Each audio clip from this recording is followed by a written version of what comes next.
most historians was that in this region, which I call the Northwest Territory, but most of us today think of as the Midwest. So this is Ohio, Illinois, Indiana, Michigan, and Wisconsin.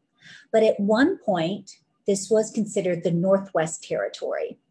And historians assume there were 4, maybe 5 settlements that were home to land-owning, propertied, and successful African-American pioneering farmers in this entire region around the Great Lakes before the Civil War.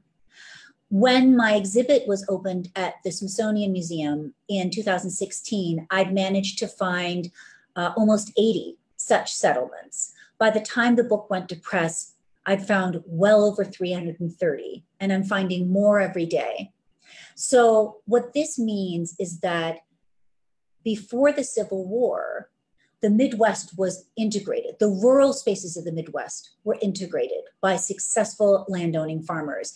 And I work with Professor Henry Louis Gates Jr. at Harvard at the Hutchins Center, and he's been an incredible mentor and supporter, and I am incredibly grateful for all of his help. But I remember when I was first starting this project, and he gave me some very good advice. He said, do not exaggerate your claims.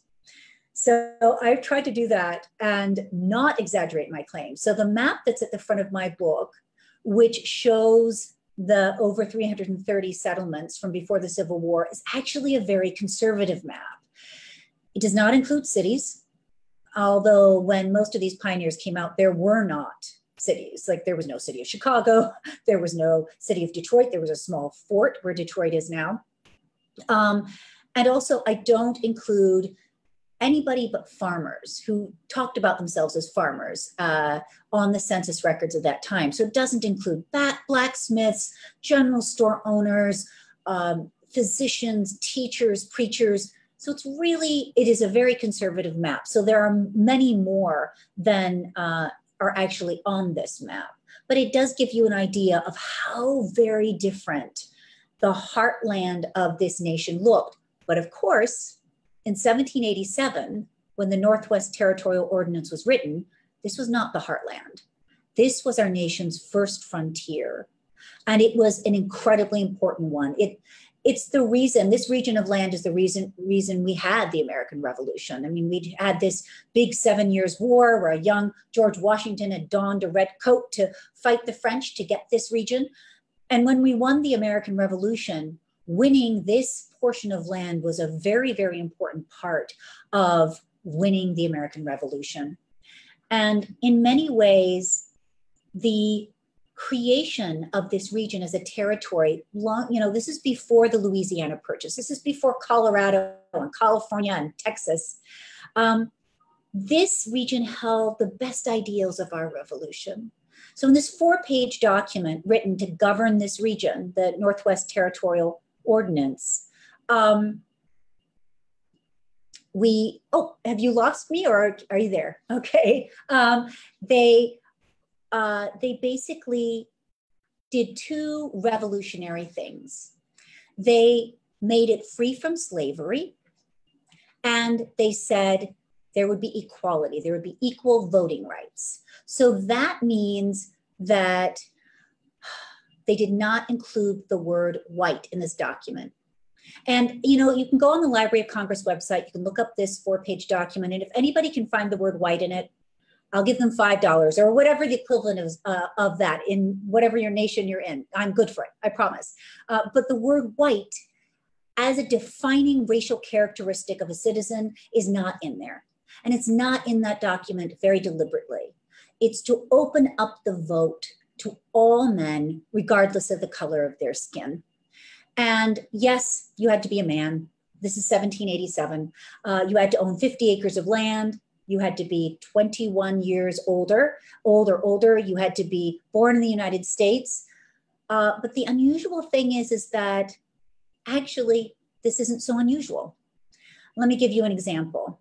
In 1792, when George Washington was running for his 2nd term as president, the entire Northwest Territory and the majority of American states had removed the word white from their citizenship constitutional documents. So in other words, they'd opened up the vote. So there were 15 states in 1792, and conservatively, 11 of them had equal voting rights. I didn't include Georgia in that list because even though whites in Georgia removed the word white from who could be an equal citizen or at least have voting rights in that state, they removed the word white during the American Revolution. Historians have not found any evidence that African Americans in Georgia were actually voting, although that would be a great project for any of you historians out there to find out, because there hasn't been a lot of research done on that. So why does this region matter? Why does it matter that there were tens of thousands of free African Americans successfully farming on the frontier? I'll read you a brief bit from the introduction, and then I'll go directly into what life was like on the frontier. But I did want to give a warning. I know we're in Black History Month, we're almost done with it, but one of the things that comes up a lot during this month is the F and the O. This is a term that I learned from a wonderful 90-year-old lawyer in Indianapolis, Indiana. I was having dinner with her this past summer, and she said, "Oh, I am so sick of the F and the O." And I said, "The F and the O?" And she said, "The first and the only." Whenever you're dealing with any kind of minority history, but especially a history that deals with African Americans, it seems that the F and the O pops up a lot, the first and the only. The problem with the F and the O is that if you say you found the first, you won't look further back. And if you say you found the only, you won't look for more. And this has really narrowed the vision of historians, especially as we look at this kind of history. So let me just read you briefly from something from the introduction. Each of my chapters is actually started with a quote from either the Declaration of Independence or the Bill of Rights. But I'm just going to read you briefly from the introduction, which starts quite late. It starts in 1853 in Boston, Massachusetts, of all places, with William Lloyd Garrison. William Lloyd Garrison left Boston in early October 1853 to travel to the Great West. He headed first to Albany, New York, where he would catch a train that would take him hundreds of miles west. By 1853, Garrison was one of the most widely recognized and revolutionary white abolitionists of his day, and he had been publishing his newspaper, The Liberator, in Boston for over 20 years. Filling its pages with reports from the region he was now on his way to visit. The Great West, the Northwest Territories, the frontier. Today, these words conjure up images of the Rocky Mountains or the wild ranges of Texas. But the Great West was the name commonly given to the first territory created by the new nation of the United States in 1787.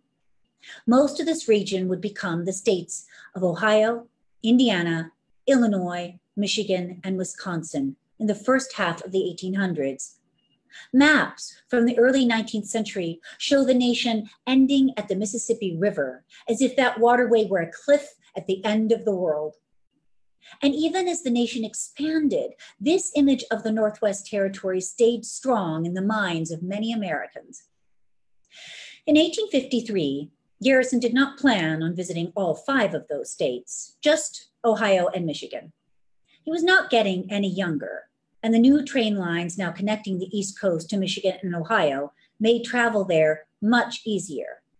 But he also had to be careful to visit what he deemed the safest parts of the old Northwest Territory states. He knew of vicious attacks against abolitionists in some of these regions. He had reported on them in his newspaper for years. Of course, Boston was not exactly safe either. In the 1830s, Garrison had nearly been tarred and feathered as well as lynched in his hometown of Boston. And this is a history in our nation which we've almost completely lost, a rise of prejudiced violence of whites against Blacks in the 1830s that hit almost every major city of the Northeast and the Midwest in the 1830s. And tarring and feathering continued to be a favored means among pro-slavery men of torturing those struggling against the tyrannies of bondage, and prejudice, even in the Northwest Territory states. Garrison wrote accounts of his journey soon after returning. He wrote of traveling around Michigan and Ohio, speaking to crowds large and small, of being barred from speaking halls in Detroit and almost attacked there. He wrote of his meetings with white and Black abolitionists, as well as their enemies. He wrote with good humor of the time a young white man on a train platform in Ohio had warned him that an anti-slavery meeting was to be held in that area, and that a Black man by the name of Garrison was about ready to present. Garrison wrote, "This was really a very fine compliment, and I was as much gratified as amused by it." I can't use the exact quote because the exact quote that Garrison uses in the paper is much, much worse than Black, but we will pass that by. But Garrison devoted his first article upon his return, when his memory was freshest, to certain facts about the region that moved him and gave him hope. And I quote, "Is it not on the American soil that the great debate, the conflict of the ages, is to be settled as to the equality of the human race, human brotherhood, the value of man as man, settled not as an abstract theory, but by a practical recognition of the world reconciling fact, settled not with mountains or oceans intervening, but with people of every clime and race standing side by side, grouped together in one common locality, literally neighbors, daily looking each other in the face and continually interchanging the kindnesses and courtesies of civilized life." As Garrison wrote about people of every clime and race standing side by side as neighbors, he was not envisioning some grand imagined experiment, some ideal future. He was describing a reality that he knew existed across most of the Great West. He was writing about a population in that region that most historians today do not know existed, but it did. At the very time when the United States was forming itself, when the young nation was opening its first free frontier, there was a pioneering movement so massive and successful that it changed the legal and social landscape of our country. This movement consisted of free people of African descent, some of them being able to claim freedom back to the 1600s, some of them having just purchased their own freedom, having worked extra hours in order to earn money while enslaved to purchase themselves. Long before the Great Migration of the 20th century, there had been another great migration, one that spanned the first half of the 19th century. This was a migration in wagon trains and on foot of tens of thousands of African-American pioneers who became some of the earliest settlers of the Great West. Most of these pioneers had not come to cities. Instead, they had flung themselves at the wildest edges of the frontier. Highly visible, assertive, and brave, they scattered themselves across the land in hundreds of farming settlements. But the full scope of these pioneers' accomplishments has been lost, for even the best historians have assumed that there were very few successful African-American farming settlements across the Northwest Territory before the Civil War. Of course, historians have long known that by 1860, the federal census counted over 63,000 African-Americans as living in the 5 Northwest Territory states. And as Stephen Vincent pointed out in his important work on African-American farmers in antebellum Indiana, 73% of those counted in those 5 states in 1860 were living in a rural setting. And I think this kind of messes with some old ideas we have that African Americans in the North are urban and in the South they're rural, right? But this is not the case in the Midwest before the Civil War. To put this number into context, the Northwest Ordinance, completed in 1787, stipulated that a region could become a state if it had 60,000 non-Native American settlers. This meant that by 1860, more than a state's worth of African-descended people were living in the Great West. Much has been written about the move of African Americans to the African colony of Liberia, starting in the 19th century. Yet, by the early 20th century, the descendants of those American immigrants only numbered around 15,000. Until recently, we have known little about the lives of African American pioneers in the Great West. Some historians have argued the frontier was too dangerous and challenging for African Americans, who faced many social and legal adversities beyond the inherent difficulties of building up a farm from nothing. But before William Lloyd Garrison was even born, African Americans had settled in the region, guarding its forts and homesteading their farms in the earliest days of American expansion. So then I'm going to skip forward to a tiny little snippet, because these are all fine words, right? These are theories, these are big numbers, these are statistics, but these are also real human beings.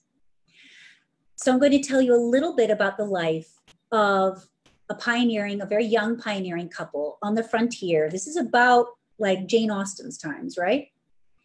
They're out on the Indiana Territorial frontier in 1818.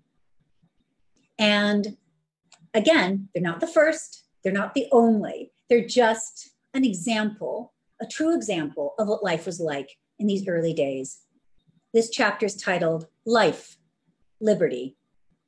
Gibson County, Indiana, spring, 1818.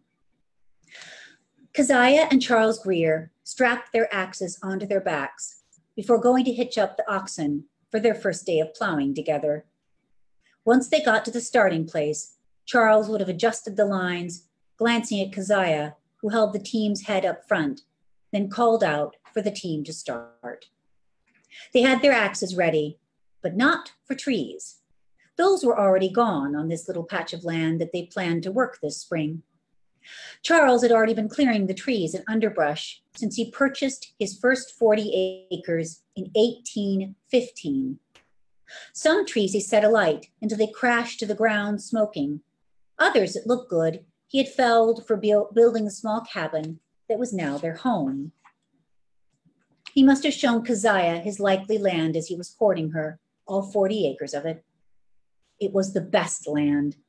Already it was highly prized, for it was rich river bottom land where almost anything would grow. It was close to the Patoka and Wabash rivers, so they could easily find transportation for themselves or anything else they might want to sell. But it was also high enough to avoid the yearly flooding that struck so many other areas nearby. It was almost perfect. It had to be. The Greers knew that their lives depended on this land, for this soil was to grow their food and support them and more besides. Of course, they wanted a family, but they hoped for more than mere survival. Had Charles already told Keziah that he wanted to be able to grow not only their family, but their farm? He wanted to leave behind a legacy, an investment in their new nation to pass along to their children, not just freedom, but a future full of success. But that was the future. That was their dream. First came the plowing. The oxen were fresh, but Keziah and Charles knew that their team was tender and the land hard. For they were not just plowing, they were clearing the frontier, the first people to ever put a blade into this particular patch of earth and turn it to cultivation. So they adjusted the axes on their backs and started walking. There would be a lot of walking that day and every day until the field was plowed. Even on cleared land, plowing 1 acre with a single blade plow required 9 miles of walking on rough mud.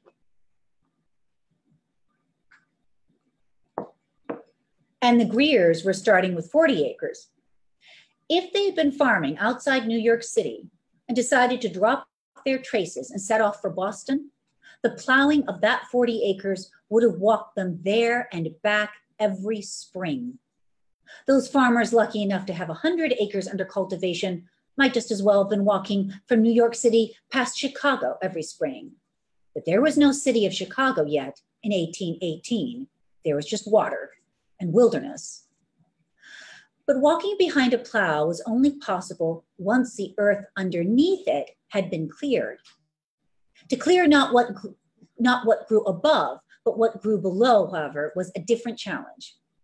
Charles and Keziah did not own long cultivated earth. Their land had been virgin forest up until recently, and everything had grown on it but crops. Trees, bushes, brambles, ferns, vines, wildflowers, and more had thrived there, and all of them had roots. Within a few feet, the team hit the first big root. The oxen put their heads down and pulled, groaning a little. Charles would have called to them, whistling, cajoling, encouraging, until the root snapped and they jerked forward. The next root was bigger, and as the team pulled, Charles would have had to call to Keziah. But she certainly already had the axe off her back, walking towards Charles as he reversed the team clear of the root so he could dig around it. It could well have been as thick as his leg. Once he had cleared around the root, Keziah would have lifted the axe high above her head and brought it down hard, hacking into the earth as shoulders strained and the blade dulled on the dark dirt.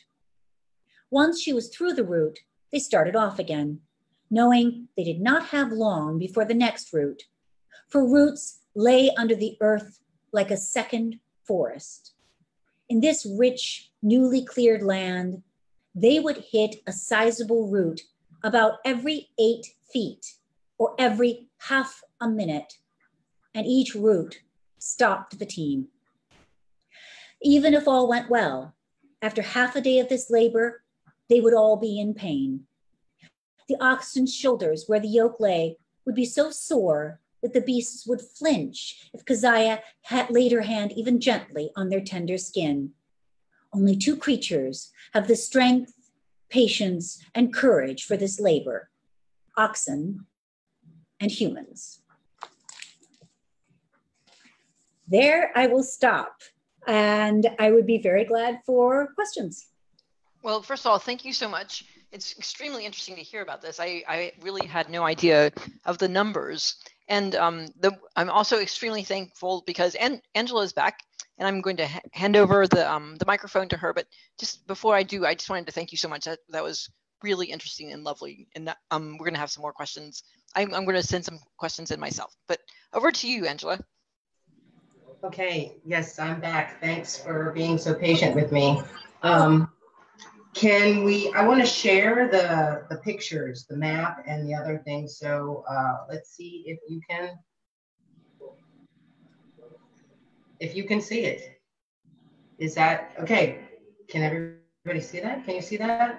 Yeah. Anna-Lisa? Okay. All right. Yeah, this is the first map. Can you maybe just want to give us a little description of what we're seeing?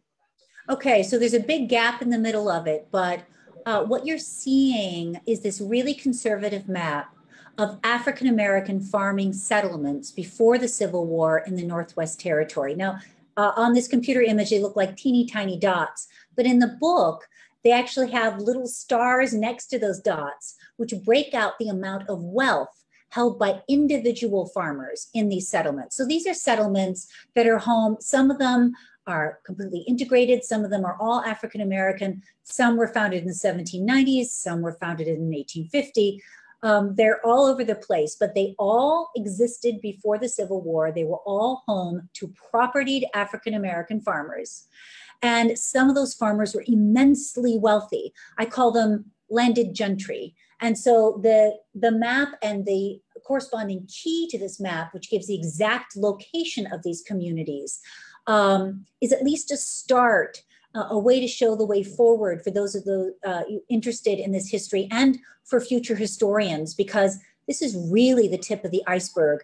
One of the most frustrating things for me about doing this work is that this is such big history, and this is such a massive story that has been buried for so long.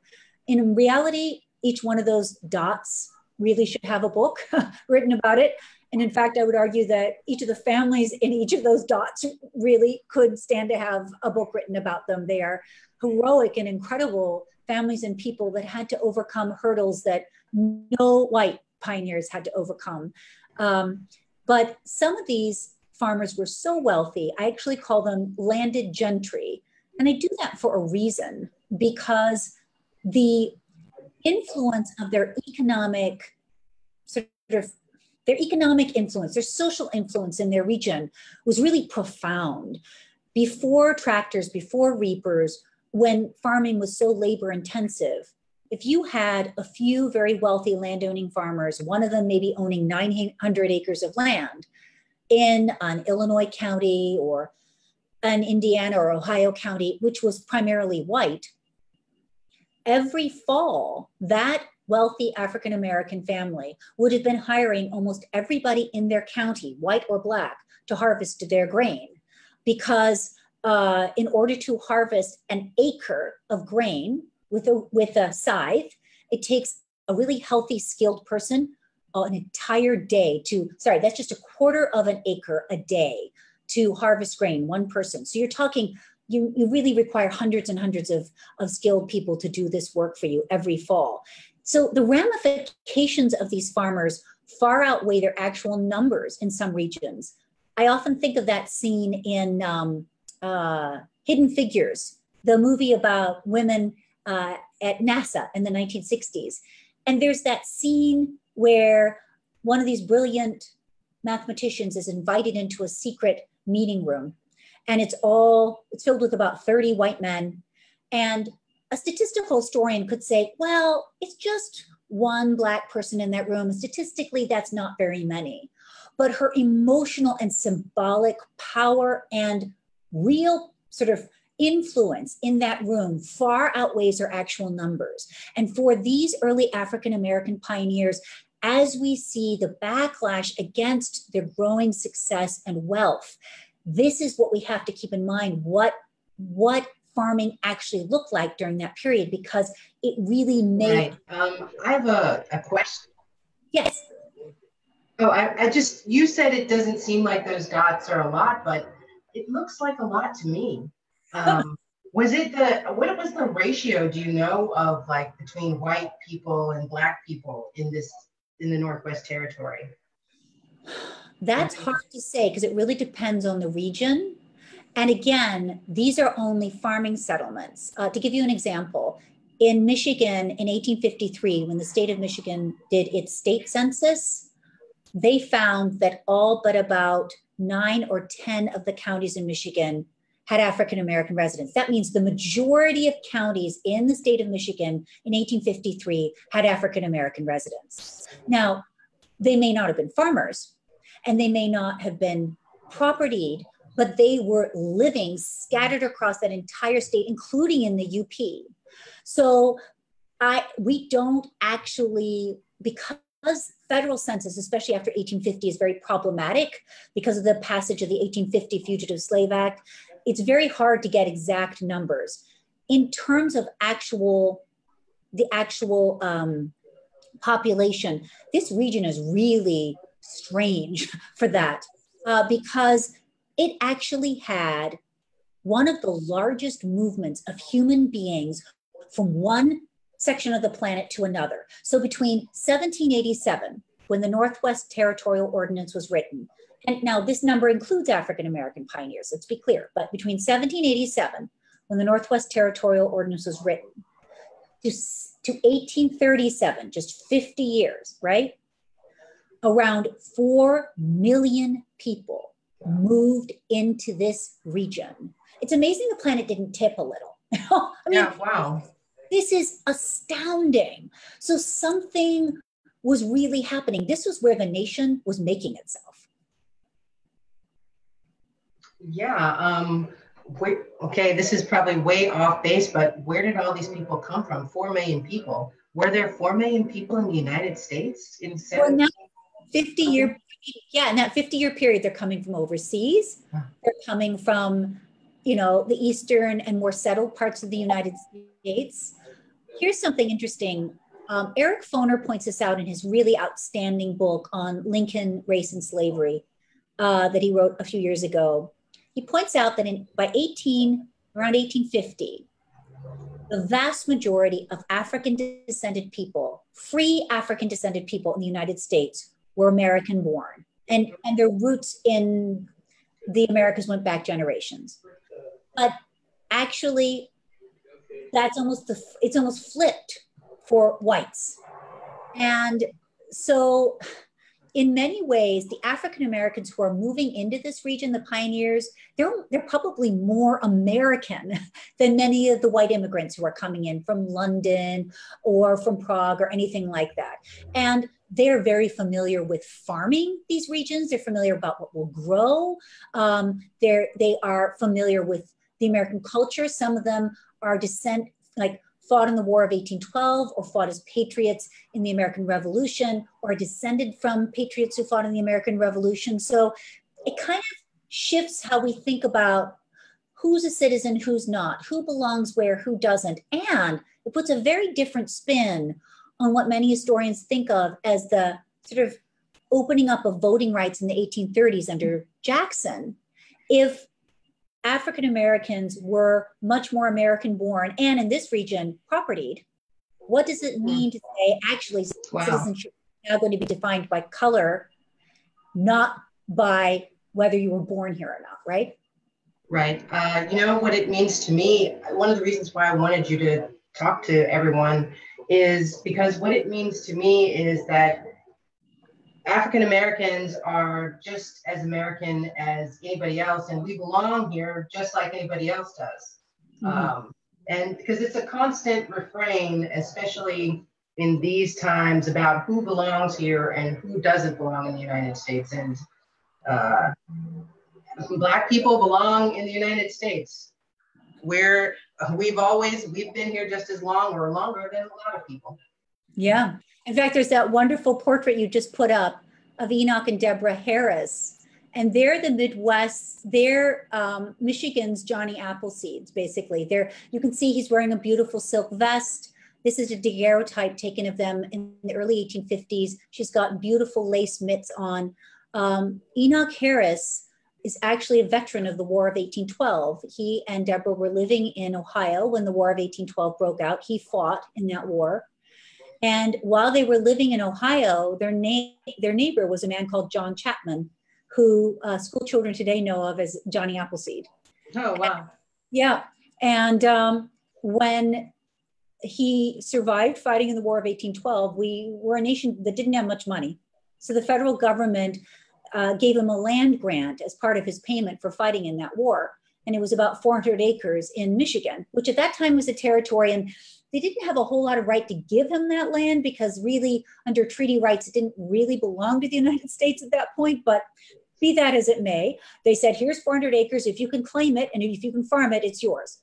So in 1827, he and Deborah went up to an area which is now Oshtemo Township. They were the first non-native people to settle in that area. And they were the first people to plant an apple orchard in that area because they learned how to do that from Johnny Appleseed. So and Michigan is really known for its apple crop now. So this is hugely influential pioneering couple. By the time most whites started coming in the 1830s, they would talk about coming across this beautiful home built by Enoch and Deborah Harris, being served tea by Deborah in a silver tea set. Beautiful rugs on the floor, fine, good food. And this is people like the man who would later become the first governor of New Mexico, remembers coming across this home. So these are people who are just, these are our pioneers. Yes, that is true. Here's another one, Samuel Hawks. Can you tell us about him a little bit? Let's see. I'm trying to remember which website this was taken from because this isn't actually taken from my book. I'm so sorry, Angela. No problem. It's basically he was enslaved in Virginia, and once he was freed, he moved to Michigan and was identified by Booker T. Washington as a successful farmer and businessman. Yes. Okay. And I know why I don't have him in my book because he's post-Civil War, and I'm dealing pre-Civil War, but he could very easily be any one of the many people who settled in Midwest before the Civil War and did this. And, it's interesting because we think about citizenship rights and equality and inequality as being so much defined by the Civil War. But, Pennsylvania and North Carolina whites decided the same year to exclude and take away the voting rights of African Americans. That was 1838, Pennsylvania and North Carolina. So when we talk about equal rights movements, for people of this period before the Civil War, for African descended people and their white allies, what they were understanding is that those were rights they had and were taken from them. For any African Americans who were settling in the Midwest, under the Northwest Territorial Ordinance, voting under that ordinance, when each one of those states was carved out and they're losing the right to vote because a white majority is adding to the early state constitutions the word white as to who could be a citizen, they are feeling the pain of that right, of that equality being taken from them, right? So we're looking at some images here. So this is a beautiful mansion that is currently being fixed up that belonged to the Clemens family in Western Ohio, right on the Indiana border. Now, there's some of the landed gentry that I mentioned. So this was a mansion that they built in 1860, and I described going around it in my book. Beautiful, wonderful staircases, beautiful hand-carved surrounds around the fireplace. And Mr. Clemens actually signed his name in the wet plaster of the entry hall. And you can still trace his name in that plaster. And at one point, that family owned 900 acres of the very best land. They'd arrived there in the early 1820s and bought over 300 acres immediately of frontier land from of the Northwest Territory. So by 1860, they had started a revolutionary school, actually in the 1840s, called the Union Literary Institute.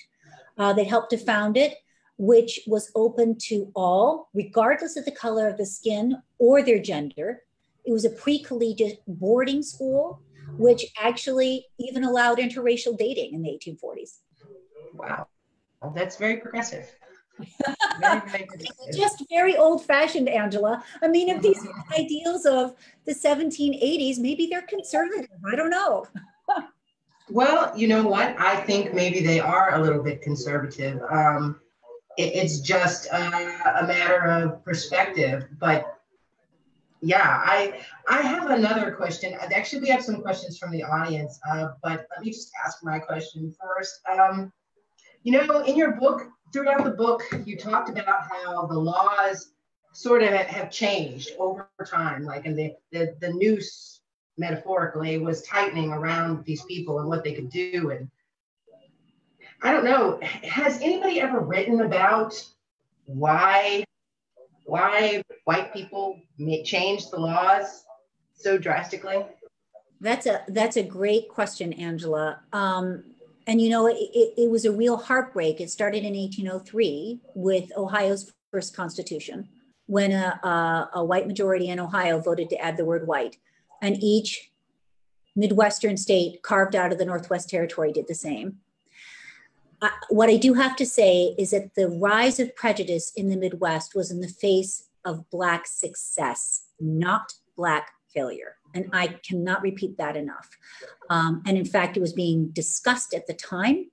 Interestingly enough, white politicians, as this was happening, were resisting adding these prejudicial words to the state constitutions, because as they said, once you add prejudice into a state constitution for any reason at all, then you open it up. You've opened Pandora's box. As one politician said, who's next? The Swedish, right? They considered it a poisonous to the democratic project. But in terms of the larger question of what you're asking, there certainly seems to be periods of advancement and backlash that occur in this nation. We don't just get better and better and better. But I think of the history of race relations in America more like an old river, right? It's constantly bending back on itself. I mean, it is, I believe with Martin Luther King, we're heading towards the sea, you know, we're heading towards, we're heading towards justice, but there are times when it backs up and gets lost in swamps. And I mean, it can be a real mess. But the larger question I think you're asking is, why do certain people allow pride or greed to overcome themselves? And this is a debate that was happening at the time. Not one of these injustices occurred without a struggle against it. And in many ways, this is a question of why is there evil, right? I mean, that sounds like a pat answer, but I hesitate to give a simple answer. Some historians like to give answers about economics or statistics. They say, well, maybe whites were feeling economically threatened during a particular period. I've never found that argument particularly convincing, especially given the fact that we were in pretty rough shape economically and everything else you could consider when a lot of these advancements were made in the 1780s. I mean, we were barely a nation. We were in debt to everybody, the French, the Poles, you name it, right? And yet, white and Black founding citizens moved forward in hope that those words of the Declaration of Independence could be made true, right? That we could really treat all men as created equal with an equal right to life, liberty, and the pursuit of happiness. Okay, well, thank you. We have a question from the audience from Rick Wicks from Sweden. Are there majority Black rural communities in these states now? Are there majority Black communities in these states now, today? Yes. Yes, there are some of these communities still exist today. To be clear, the rural Midwest does not look like that map anymore. And what I am finding is that the word pogrom is probably not inappropriate when we talk about the level of violence that arose against a lot of these farming communities as they started to succeed. Some were burned out, some were literally forced out at the end of guns. And in fact, the rise of the Klan in this region in the early 20th century was devastating for a lot of these communities. There seems to be a clear correlation between these early pioneering farming communities and the rise of the Klan. In fact, that horrific photograph from the 1930s, many of you may have seen it, of two young men hanging in a tree with whites pointing up at them. That photograph actually inspired the poem Strange Fruit, which inspired the song Strange Fruit. And that's Indiana. That's Indiana. That's not Mississippi. That's not Arkansas. It's not South Carolina. That's a photograph from Indiana. So, Leo, I've just lost it again. I don't know what happened. In terms of who still exists there, interestingly enough, just as this history has been denied, in many ways, the current existence of these farmers has been denied. So there's, as I mentioned in my book, I mentioned quite a few that still exist. Lyle Station is still there. There are African Americans farming the same land they've farmed since 1853. There are still Morrises in Lawrence County, Illinois, and Morrises arrived there in the 1790s. So there are still African American farmers and farming families in Cass County, Michigan. This is a dying legacy. And it took a lot to destroy these communities, including a very long history of the Department of Agriculture and its racist policies towards these Black farmers in this region in the 20th century. We have another question from the audience from Carol Graham. She says, was there a period when both African Americans and whites were arriving in large numbers at more or less the same time? And she'd like to thank you for writing the book, and she knows what she's going to be buying her family members for Christmas this year. Oh, thank you. And it means a lot to me to hear that people are interested in reading the book. You know, when I started off this on book tour this past summer, I kept saying to people, you don't have to buy the book, just get the history out there. But then a friend of mine in New York City, when I was giving a talk in Brooklyn, she said, stop saying that, because if nobody buys this book, no publisher is going to publish another one like it. So I know Abby Hoffman said, steal this book, but consider it an act of rebellion to buy this book, because it is an act of resuscitating a long denied past and getting it out into the world. So you're very welcome. And I'm glad you're finding this history interesting. I do have to add, I'm just the reporter, right? The true heroes of these stories are the pioneers who survived incredible adventures and issues to become these pioneers. So she was asking if there was a period when Blacks and whites were arriving in the same numbers? I'm not sure. That's a good question. Here's the problem. Until book came out, it was not actually even considered to be this movement at all. So it's probably going to take about 100 historians, 100 years to even begin to answer those questions, but I'm glad to hear them being asked, because that will give myself and other historians directions to move in to find those answers. Yeah, okay. I have one more question, and then Julia has a question, unless we get another question from the audience. Yeah, can you tell us more about how you came to write about this topic, and what were your factors or motivations to study this area of history? So when I started this project, I didn't think I was actually going to be writing this book. I mean, based on my first book, A Stronger Kinship, I had made close ties with a number of African-American families in the Midwest who kept urging me. They kept saying, look, African-Americans have been here for a very long time. We know our relatives were in Indiana long before the Civil War. We fought in the Civil War. You need to study this. And so I just started talking to them and tugging at the strings. And then I thought I was unraveling a sweater, and I think I was actually unraveling a king-size blanket, right? And that only came clear as I kept digging. When I say that it was thought there were 3 or 4 of these settlements before the Civil War, I'm not joking. I mean, that's really what people thought. To have ended up with over 300 is just astounding. And I really hope it will change the way we think about the American past before the Civil War, because this is not regional history. These are, and what was happening here was influencing California's first state constitution. It was the people who were settled in this region were Southern, white and Black. So this was a real melting pot of a region, and it was massively influential. And in terms of why I did that, I don't know. I mean, I have to admit, as my daughter sometimes says to me, she's like, Mommy, your skin is really pink. And yes, it is. But I think about this as being the history, American history, the history of race relations, and the history of racism. And I know that you're in Germany, Angela, but I think about the German historians who are not Jewish, who have worked to do the hard work of uncovering the rise of Nazism in that country. And I feel like that historians who might be identified as white, it is their job in this country to look at the history of racism, because they've been complicit in that history. It takes 2 to tango, right? The problem is that people with my skin color have been part of the problem in the historical field for a very long time. The last book to win a Pulitzer Prize on the Northwest Territorial frontier was 1951. That was a white man.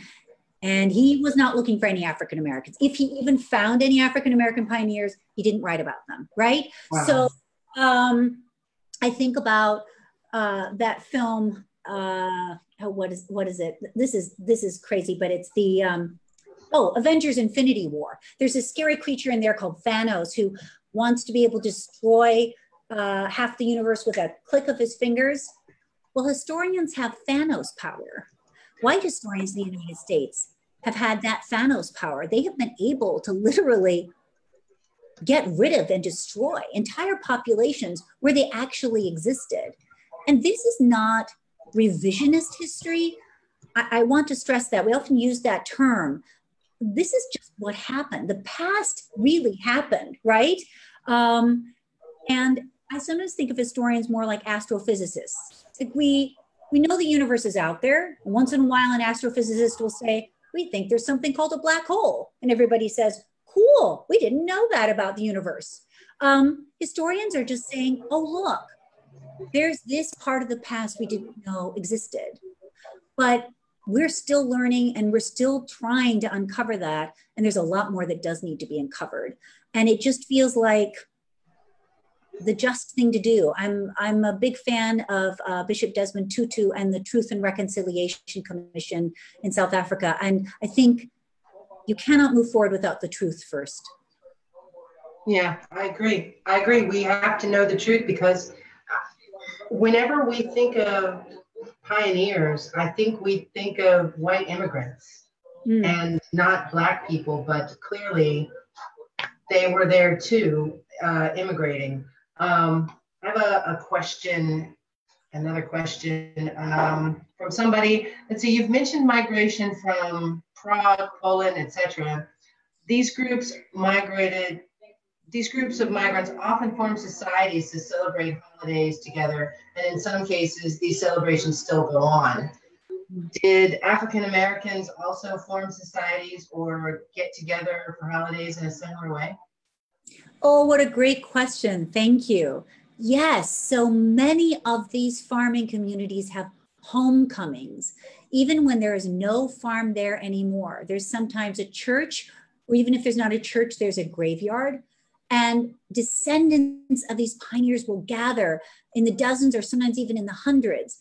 Central Indiana, Western Illinois, they will come, they will remember, they will eat good food, and they call these homecomings, reunions, home gatherings.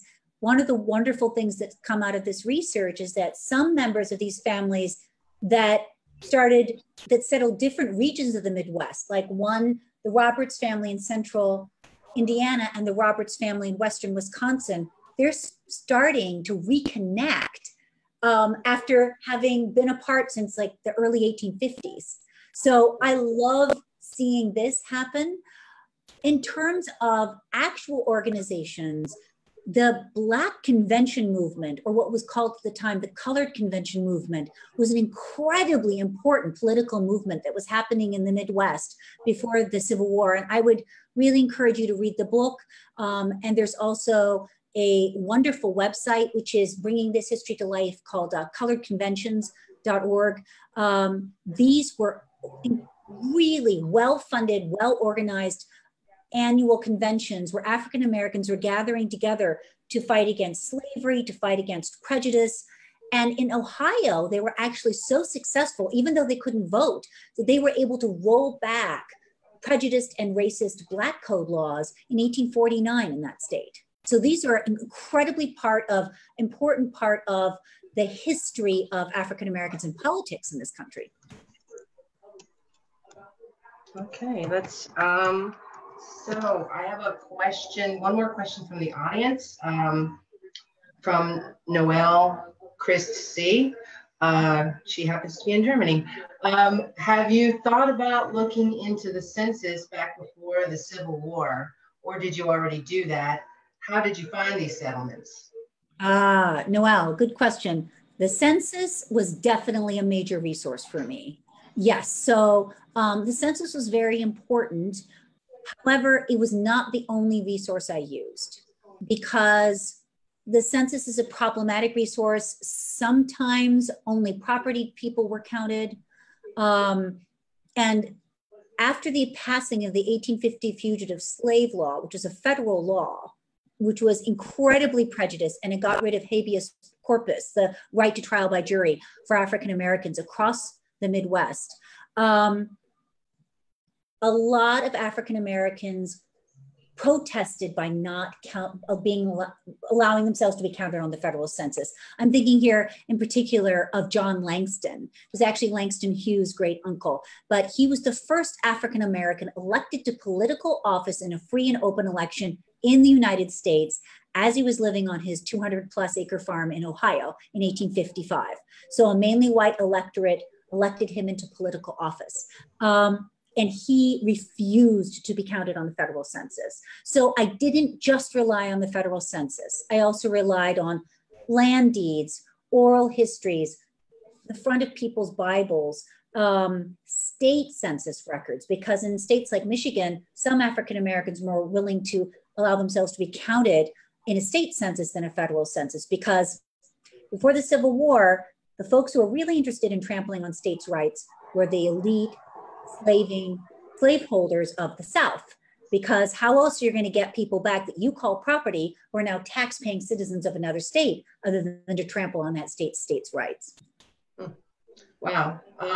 You know what? We just had a comment from somebody in the audience whose great-great-grandfather was a Civil War veteran and also a landowner in Ohio. And she says, I was fortunate to have been brought up in a positive African-American family environment. So he is related to some of these farmers. So that's cool.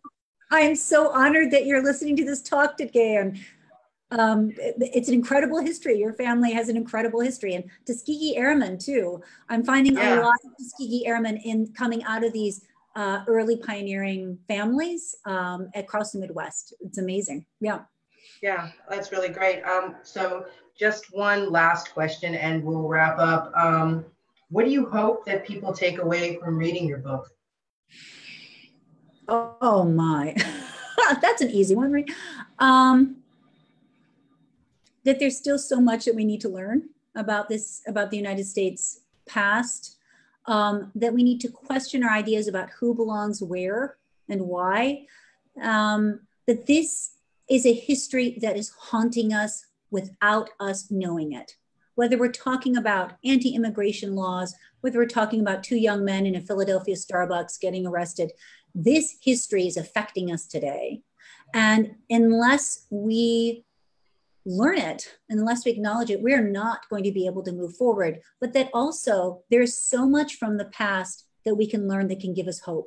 This is not just a history of horror. This is a history of hope. It was 7 white men who wrote that Northwest Territorial Ordinance in 1787, sitting mainly in a pub. You know, we have more hope, I think, in our nation's early founding than we probably gave credence to.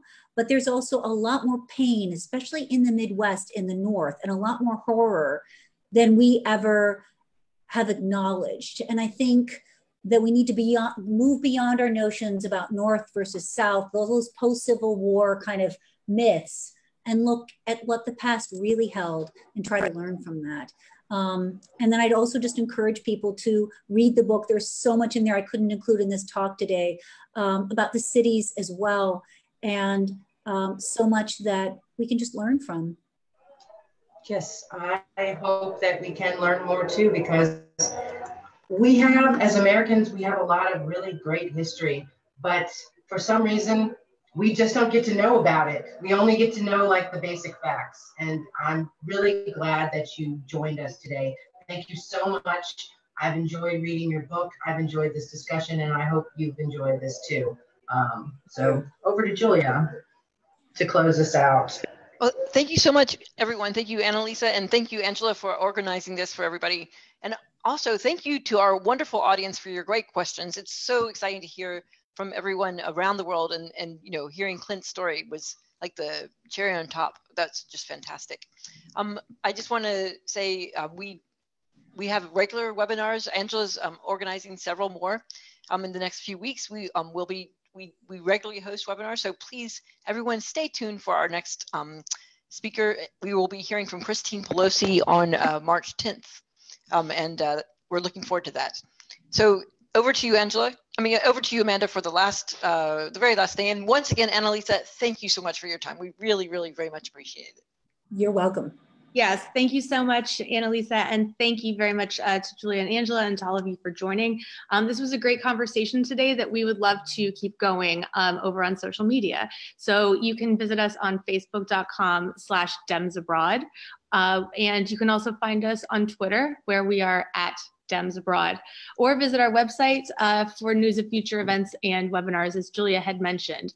Just visit democratsabroad.org.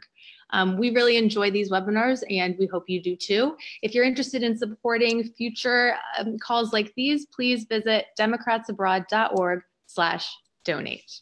Thank you very much. Thank you. Thanks, guys. Have a great evening. Yes. Thanks, everyone. Thank you very much. Angela, thank you.